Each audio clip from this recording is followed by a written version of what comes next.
Bengals shooting for sole possession of first place in the AFC North. Mike Petraglia inside Raymond James Stadium here in Tampa, Florida, where the Cincinnati Bengals look to continue their late season momentum. They have won 5 in a row coming into the house that Tom Brady remodeled here in downtown Tampa Bay. The Buccaneers coming off that hideous 35-7 loss in San Francisco last Sunday afternoon. The Bengals coming off a victory over the Cleveland Browns, who, by the way, did the Bengals a huge favor on Saturday in the snow and flurries on Lake Erie, beating the Baltimore Ravens by a score of 13-3.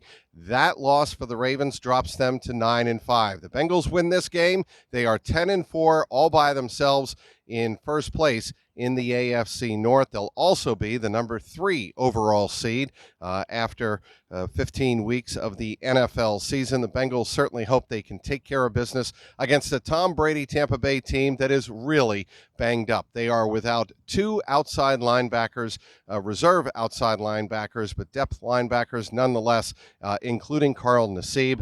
The big loss for the Tampa Bay Buccaneers defensively in this game, Vita Vea, he is out with a calf injury. He will not play, and that leaves a big gap in the middle of the defensive line for the Tampa Bay Buccaneers. Certainly their reserves will come in and try to fill that void, but the Bengals don't have to worry about one of the best two-technique nose tackles in the National Football League coming into this game. Will that mean maybe perhaps the Bengals try to run the ball a little bit more with Joe Mixon and, of course, Samaje Perine?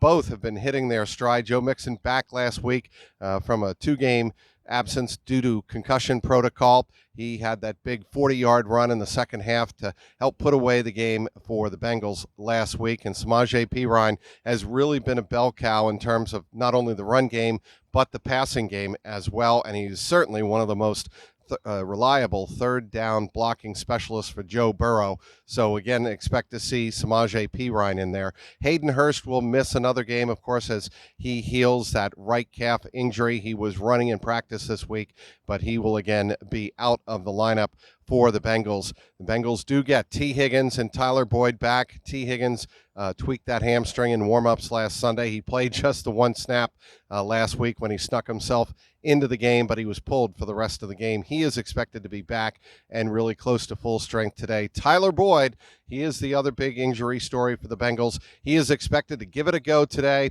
He has that tape over his left finger, over the middle finger on his left hand, I should say. He is going to try and play. He said, yes, there's some discomfort, some pain associated every time he catches the ball, but at this point, he is going to try and work through that pain. It's football. You play with pain, and you try to do the best you can, and obviously the Bengals will try to keep a close eye on that because they do not want him on the field if he is not capable of catching darts all day long from Joe Burrow. Well, the Bengals here in Tampa Bay, again, can take over sole possession of first place in the AFC North with their 6th consecutive victory.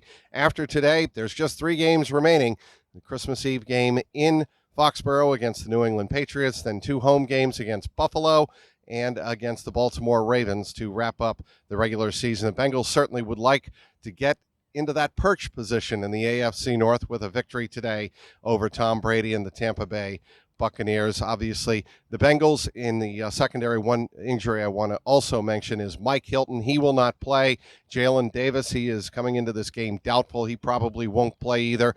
That means Dax Hill is going to get significant time in the slot corner position, defending the likes of Chris Godwin in this contest against the Tampa Bay Buccaneers. Obviously, the Bengals will want to be on the lookout for Mike Evans as well as Julio Jones. Jones has not been getting many targets from Tom Brady late in the season, but he is always a threat when he is on the field. So Julio Jones, Chris Godwin, and obviously Mike Evans all expected to go today for the Tampa Bay Buccaneers. The weather here, it's Tampa. It's December 18th and couldn't be better. 65 degrees and mostly clear skies, sunshine for the 4:25 p.m.